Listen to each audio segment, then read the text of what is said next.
Africaines, Africains, bonjour à toutes et à tous, nos amis à travers l'Europe, à travers l'Amérique, l'Asie. Je voudrais partager avec vous quelques réflexions à chaud sur la fête du travail appliquée à l'Afrique. Salut à toi, Diamant Françoise. Et donc, c'est de tradition dans plusieurs pays du monde, le 1er mai pour certains, le 5 mai pour d'autres, de souhaiter bonne fête du travail à ceux qui les entourent. Ici, en France, cette tradition s'accompagne du partage une fleur du printemps, une fleur de mai qu'on appelle le muguet. Alors, bien sûr, les fêtes font partie des rythmes de la vie sociale. Je n'ai rien contre les fêtes. Ce sont des moments où on arrête, pour ainsi dire, de travailler, où on apprécie, on se réjouit de vivre et on partage avec ceux ou celles qu'on aime le meilleur de soi-même et le meilleur de ce qu'on a. On partage l'espérance, on partage la joie. Donc il ne s'agit surtout pas d'être un rabat-joie, quelqu'un qui serait là une espèce de trouble fait. Ce n'est pas une réflexion de trouble fait. Je, je considère comme légitime le fait de temps en temps de s'arrêter pour fêter une naissance, un mariage, un, un anniversaire, une inauguration d'un nouveau domicile, une nouvelle acquisition, un succès au diplôme. Il est légitime de s'arrêter pour fêter parce que la fête est un moment de recueillement, c'est un moment de reconnaissance et c'est un moment de partage. Mais c'est pas parce qu'il est légitime de fêter, parce que c'est bien de savoir séparer le temps de l'activité, le temps de la production, du temps de la joie, du temps du divertissement, du temps en quelque sorte de la réjouissance. Ce n'est pas une raison pour ne pas réfléchir au fait qu'on fête. Fêter sans savoir ce qu'on fête, je suis désolé, c'est bête. Je recommence. Fêter sans savoir ce qu'on fête, c'est bête. Une troisième fois, écrivez ça. Fêter sans savoir ce qu'on fête, c'est bête. Il vaut mieux ne pas fêter que de fêter sans savoir ce qu'on fête. Donc voilà, on va prendre une fête qui s'est internationalisée à partir d'ailleurs d'événements qui se sont déroulés en particulier dans le monde occidental. La fête du 1er mai, la fête du travail. Il n'est pas question pour moi ici de vous faire l'histoire de cette fête. Ce n'est pas le but. Mais on célèbre le travail. Qu'est-ce que ça veut dire célébrer le travail? Pour célébrer le travail, il faut d'abord pouvoir définir ce que c'est que le travail. Est-ce que tout travail mérite d'être célébré? Parce que si on ne sait pas ce que c'est que le travail, on risque de célébrer à travers une fête de travail tout le contraire de ce qu'on croyait célébrer. Bon, proposons une définition du travail. Le travail est une activité réfléchie à travers laquelle l'homme transforme la nature afin de satisfaire ses besoins et ses désirs, individuels ou collectifs. Je reprends la définition du travail. Activité réfléchie par laquelle l'être humain transforme la nature afin de satisfaire ses besoins et ses désirs individuels et ou collectifs. Donc en fait, pour fêter le travail, il faudrait s'assurer que ce qu'on est en train de fêter, c'est une activité réfléchie, c'est-à-dire libre, volontaire, une activité désirée, une activité dans laquelle l'intégrité et l'intégralité de l'homme est respectée. Si par exemple, je suis un travailleur forcé, comme l'étaient des millions d'Africains sous la colonisation, dites-moi pourquoi je vais fêter le travail.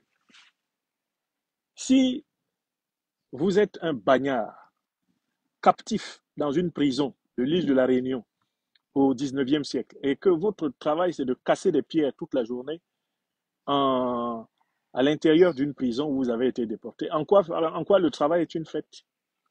Si votre travail, c'est d'être un porteur colonial, de transporter les colons sur votre dos, à travers la forêt, les savanes, à travers le désert en Afrique coloniale, en quoi le travail est-il une fête pour vous? Si votre travail consiste à produire des richesses qu'un autre récupère et amène dans son continent, à creuser de l'or pour que d'autres ramassent cet or et viennent l'entasser à la Banque de France. Votre travail consiste à chercher du pétrole pour que d'autres le prennent pour faire fonctionner leurs industries, à aller chercher de l'uranium pour que d'autres le ramassent pour venir faire briller leur ville.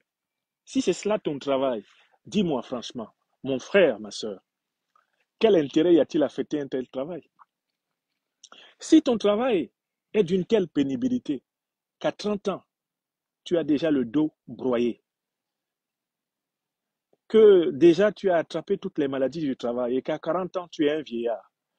Si ton travail est tellement pénible qu'en fait, tu n'auras même jamais l'occasion de profiter de ta retraite parce que tu seras mort avant qu'elle n'arrive. Dis-moi quel sens il y a à fêter un tel travail. Donc la fête du travail n'a de sens que pour celui qui travaille de manière bénéfique, de manière profitable, de manière humaine et de manière raisonnable. Là, il peut fêter cela parce que ce travail-là ne détruit pas son humanité. Ce travail lui permet de renouveler sa vie et de partager le profit de son activité avec les personnes qu'il aime. Mais prenons un deuxième cas. C'est celui de ceux qui, ayant fait l'effort d'avoir une formation, d'avoir un métier, ne trouvent à un moment donné plus l'occasion d'exercer leur métier. On désigne ainsi les chômeurs. Qu'est-ce que c'est que le chômage? Il ne faut pas prendre le chômage comme on pourrait prendre le désœuvrement ou la paresse. Les chômeurs ne sont pas des paresseux. Ce sont des travailleurs qui n'ont pas trouvé de poste. Un chômeur, c'est quelqu'un qui a un métier, mais qui n'a pas l'opportunité de l'exercer, qui, de fait, se retrouve avec un métier sans poste. C'est ça un chômeur. Dans la plupart des pays d'Afrique subsaharienne, le chômage de la population en âge de travailler frôle en moyenne les 70%. 70% de la population en âge de travailler est au chômage en Afrique subsaharienne. Alors, dites-moi exactement qui fête dans ces conditions la fête de travail? La fête du travail est fêtée par qui? Le jour de la fête du travail, dans un pays comme le Cameroun, où il y a 70% de la jeunesse en âge de travailler qui est au chômage. Alors, on fête quoi le jour de la fête du travail? Qui fête ça?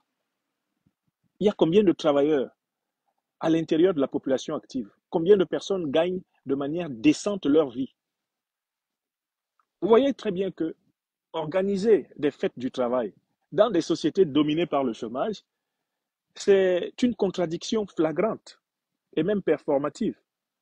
Il s'agit d'organiser en réalité la célébration de ce qui manque aux gens.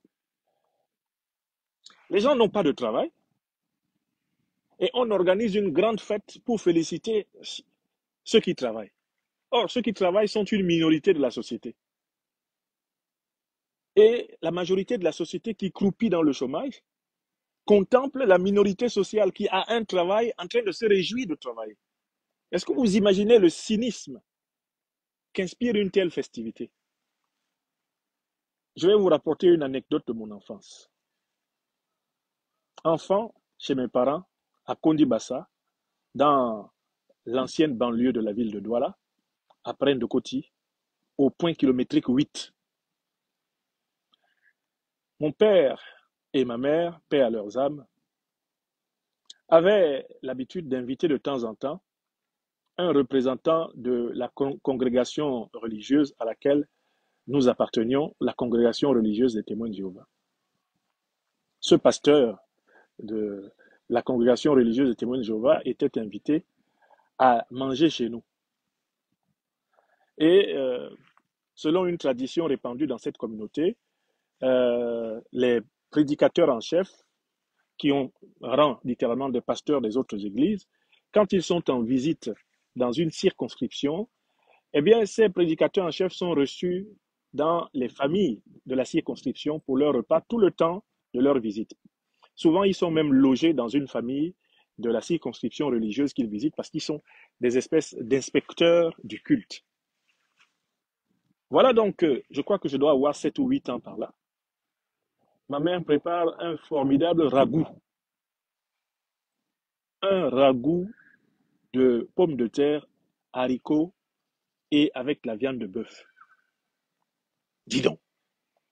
C'est-à-dire, c'est le genre de repas tellement succulent qu'un adulte n'a pas le droit de finir toutes les soupières quand il sait qu'il y a des enfants dans la cour. Vous savez, en Afrique, les papas, là, quand ils mangent, ils doivent systématiquement laisser quelque chose dans leur soupière. C'est un contrat non écrit entre les pères et les enfants.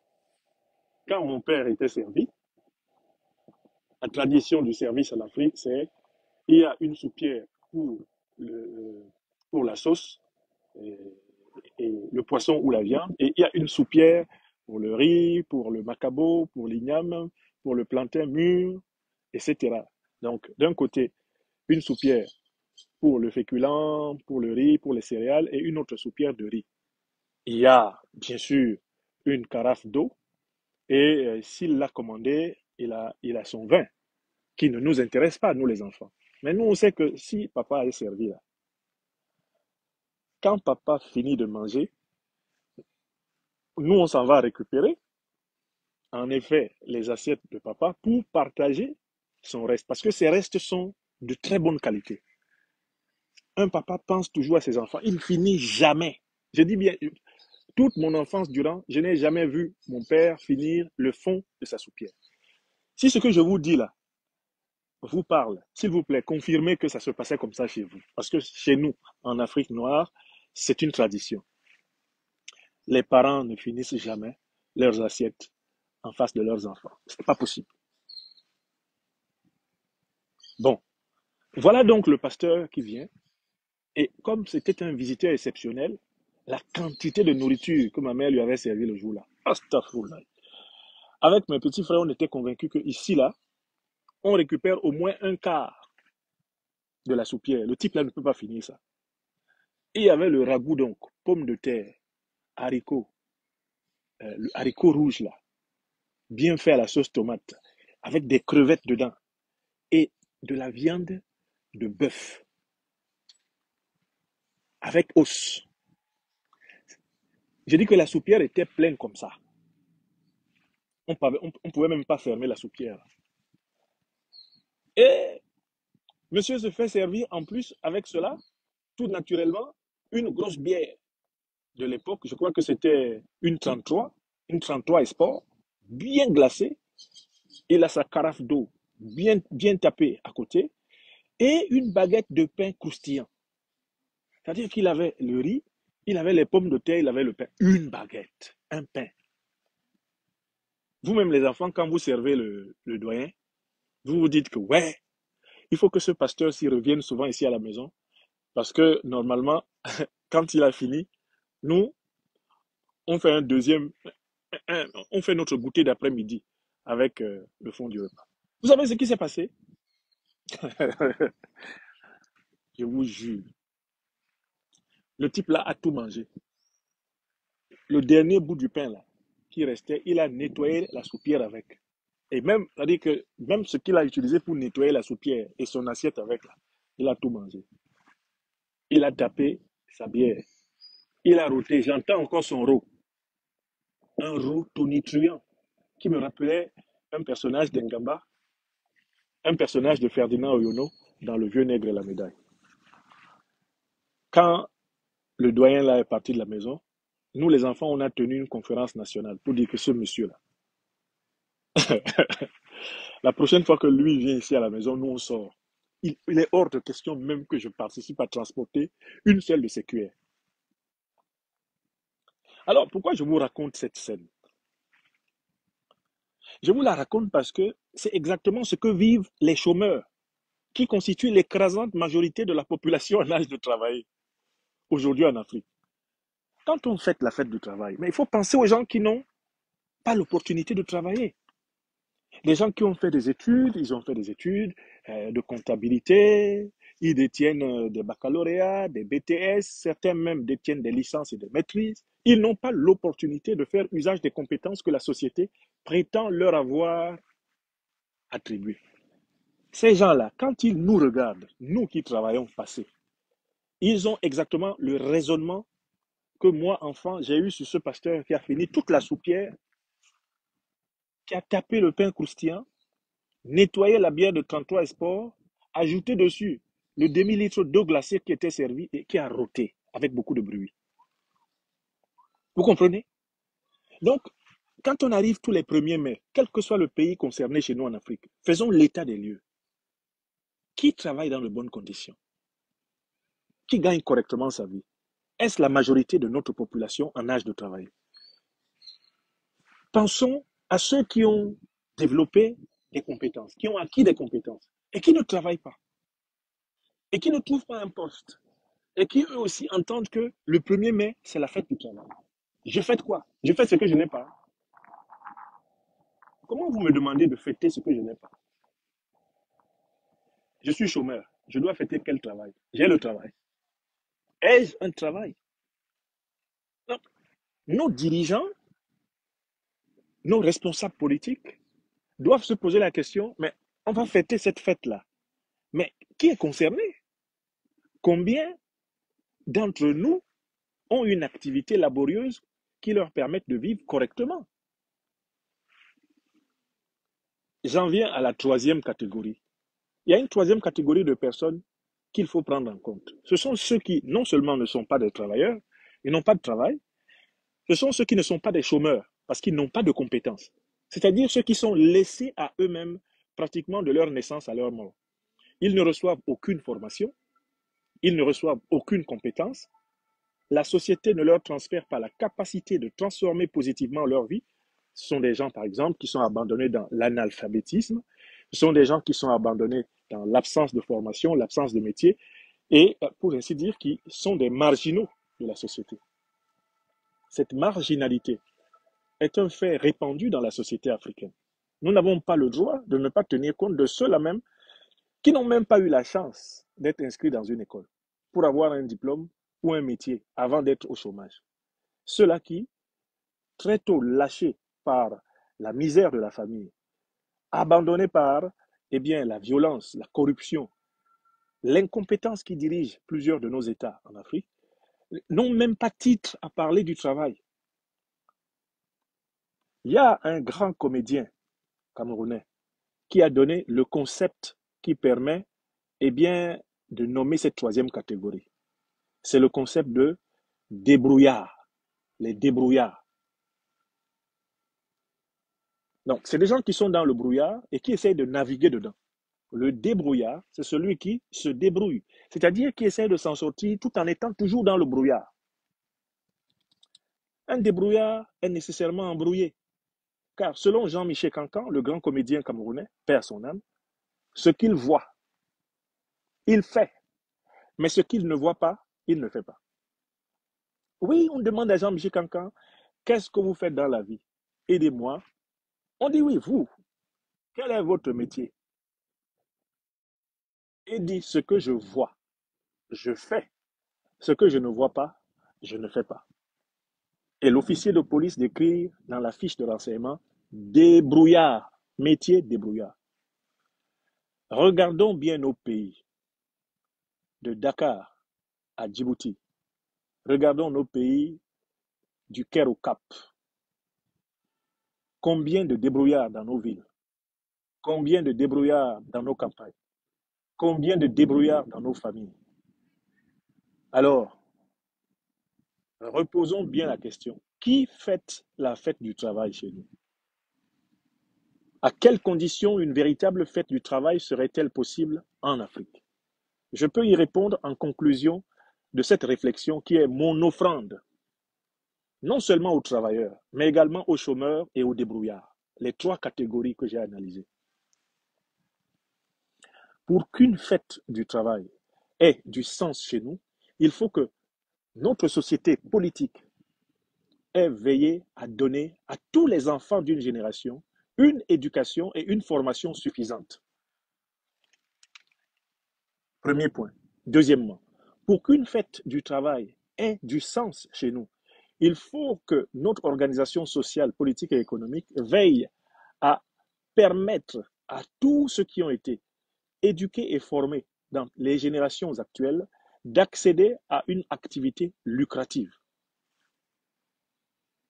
Troisièmement, pour qu'une fête du travail ait du sens, il faut absolument sortir de la débrouillardise, ceux qui ont été abandonnés, les marginaux sociaux, et utiliser la stratégie de la formation tout au cours de la vie, de la formation permanente, pour donner, quel que soit l'âge de la vie auquel une personne est parvenue, donner des compétences aux gens afin de les aider à être des acteurs de leur vie, quel que soit l'âge. Je dis même quelqu'un qui a 90 ans et qui voudrait apprendre des mathématiques, on devrait avoir une société pour le lui enseigner s'il n'a pas eu l'occasion. À tous les âges de la vie, la société doit être organisée pour permettre à celui qui veut apprendre d'apprendre dans toute la mesure de ses capacités. Voilà les trois conditions, voilà les trois conditions nécessaires pour fêter de manière signifiante le travail. Tant que ces conditions ne sont pas réunies, nos fêtes du travail ont un côté cynique, un côté sadique et même un côté masochiste. Ça a un côté cynique parce que ceux qui ont un bon travail ont l'occasion de se réjouir en riant à la barbe de ceux qui ont que le chômage. Ça a un côté, ça a un côté masochiste. Le masochisme, c'est le fait de prendre plaisir à se faire du mal à soi-même. C'est que les chômeurs viennent aussi se glisser dans la fête. Et même parfois, les débrouillards viennent aussi se glisser dans la fête. Et le temps de la fête, ils ont l'illusion d'appartenir au monde du travail. Alors même que rien n'est spécialement fait pour les y intégrer. Donc il y a des gens qui fêtent le travail à leurs dépens. Ils fêtent le travail qu'ils n'ont pas, le travail qu'ils n'auront pas. Donc il faut absolument qu'il y ait du progrès social pour que la fête du travail ait un sens. Et ce progrès social, il passe par l'amélioration des conditions de travail, l'amélioration des conditions d'éducation et de formation, et bien l'élargissement et la diversification des emplois disponibles, l'encadrement, la sécurité sociale, l'accompagnement multidimensionnel, pas seulement sur le plan médical, sur le plan social, sur le plan du loisir, mais l'accompagnement à tous les âges de la vie, des hommes, des femmes, des enfants et des vieillards, que le Tout-Puissant a bien voulu confier à notre terre natale d'Afrique. Voilà ce que je pense. Voilà ce que je pense de la fête du travail et des conditions dans lesquelles celle-ci aurait un sens. Tout naturellement, je ne néglige pas une dernière catégorie dont je n'ai pas parlé, celle des ennemis du travail, les paresseux. Voltaire a eu un mot assez profond. Il a dit que le travail éloigne de nous trois mots, M-A-U-X, le vice, le besoin et l'ennui. Nous devons nous battre pour expliquer à nos enfants que la dignité d'un être humain passe par sa capacité à transformer lui-même la nature pour satisfaire ses besoins et ses désirs, quel que soit son statut socio-économique. Tout être humain doit s'efforcer par son propre travail, par sa propre activité, de subvenir à ses besoins et ses désirs. C'est un idéal. Nous devons combattre la paresse, combattre les paresseux. Si ce n'est en nous-mêmes, du moins autour de nous-mêmes. Les ennemis du travail sont en réalité des parasites sociaux. Car quand tu détestes travailler, eh bien, tu fais partie de ceux qui n'aiment pas les gens, mais qui aiment l'argent des gens.